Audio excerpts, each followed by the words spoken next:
Hi year one! I've got another fairy tale from the box, and today we've got Rumpelstiltskin. I used to absolutely love this story when I was younger. Let's see what this version's like.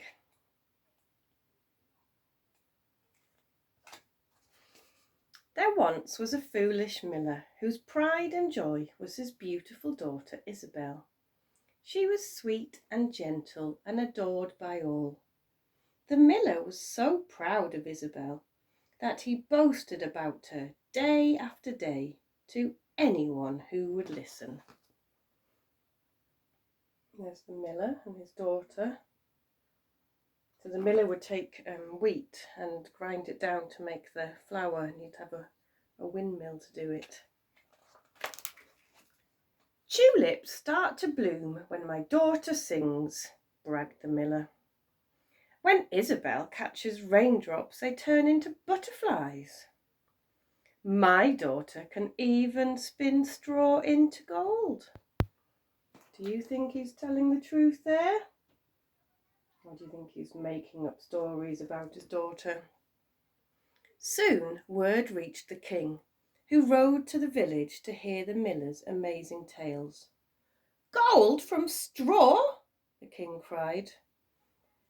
How clever! I command you to spin for me tonight. Wait!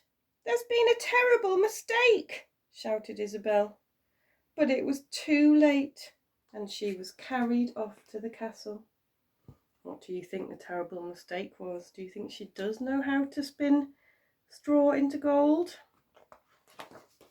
There, in the highest tower, was a small wooden spinning wheel and a mountain of straw. Spin me my gold, ordered the king, or I shall throw you into the royal dungeons. Poor Isabel tried everything she could think of. She pedalled the wheel, she twisted the straw, she pushed and she pulled, but nothing worked. And as the stars began to twinkle, Isabel started to cry. If only there was someone who could help me, she wept. I wonder how she's feeling in that high tower with all that straw, knowing that she can't do it. Suddenly there was a dazzling flash of light, and a strange little man appeared. He had a sharp, pointy face and a glittering golden cape. I can spin straw into gold, the little man smirked, and I will help you for a price. But I'm just the miller's daughter, whispered Isabel. I have nothing to give. Here's my plan, he said. Tonight I will spin your gold, but one day, when you have riches beyond your dreams, I shall return. You must promise me my pick of treasure then. Yes, anything, Isabel agreed gratefully. So the little man sat down at the wheel. Whir, whir, whir, around it spun, making coins and crowns and trinkets and trophies, until the room glittered with gold. You saved me, sighed Isabel. How will I ever repay you?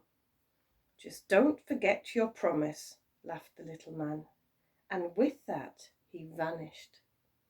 In the morning the king returned. He was delighted. What glorious gold, he cheered.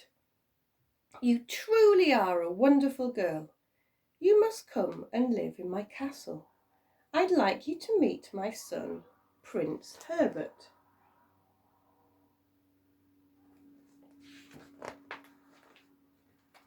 Unlike his father, Prince Herbert was handsome and kind. He and Isabel fell in love at once. Soon wedding bells rang out across the land. The years passed, and the happy couple were blessed with a beautiful baby boy, Prince Hugo. They were so happy, and in fact, Isabel forgot all about the little man. Do you think the little man's forgotten? You can see all the photos of them. Until one stormy night, as the lightning flashed, poof, the little man appeared again. "It's me, my pretty one," he cackled. "I'm here for the treasure you promised." What treasure would you like?" Isabel asked. "Gold? Silver? A diamond necklace?" "No," sneered the little man. "I want something even more precious." What is he going to ask for? "I want him." And he pointed right at baby Hugo. "No!" cried Isabel in horror. "You can't take my darling baby." "Very well," the little man purred. "Then how about a game? If you can guess my name before 3 nights have passed, you can keep your baby." And chuckling, the little man leaped into the air and vanished. "Don't worry, my love," called Herbert, rushing over. "That horrid man will never take dear, sweet Hugo." So what do you think his name is going to be? On the first night, Isabel guessed all the names she'd ever heard. Nick, Ned, Norbert, Willie, Wally, Weatherby. "No, no, no," giggled the little man. "That's not my name." The second night, Isabel and Herbert were up till dawn, thinking up new names. "Is it Bumblenukle? Is it Grubblegrunt? Is it Wiggleboo?" "No, no, no," cheered the little man. "Not even close." Isabel was desperate. "I can't think of any more names," she cried. "Then we must find out the little man's secret," said Herbert. "I have a plan." So the next morning, Herbert set out to search for the little man. He rode through the village, over the hills and deep into the forest, but the little man was nowhere to be found. Then, as the sun was setting in the woods, he saw the flash of a golden cape. Herbert hid behind a tree and watched as the little man danced around a fire, singing, "The queen will never win this game, Rumpelstiltskin is my name." "That's it," Herbert whispered, and he rushed back to tell Isabel. That night the little man appeared one final time. "This is your last chance, my pretty one." Let me think," said Isabel. She frowned and scratched her head. "Could it be Rumpelstiltskin?" "Doom and darkness! How did you guess?" shrieked Rumpelstiltskin. And he howled and he growled and he stomped and he stamped so hard that he crashed right through the floor and fell down, down, down, deep into the royal dungeons below.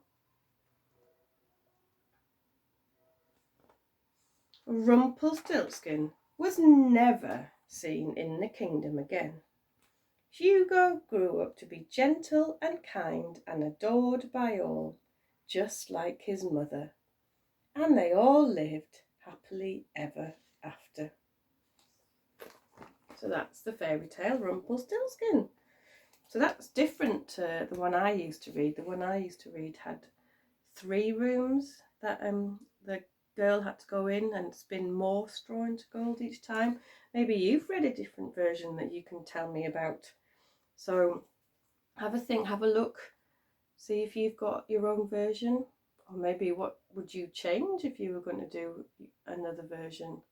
Okay, so I hope you enjoyed it. Bye, year one.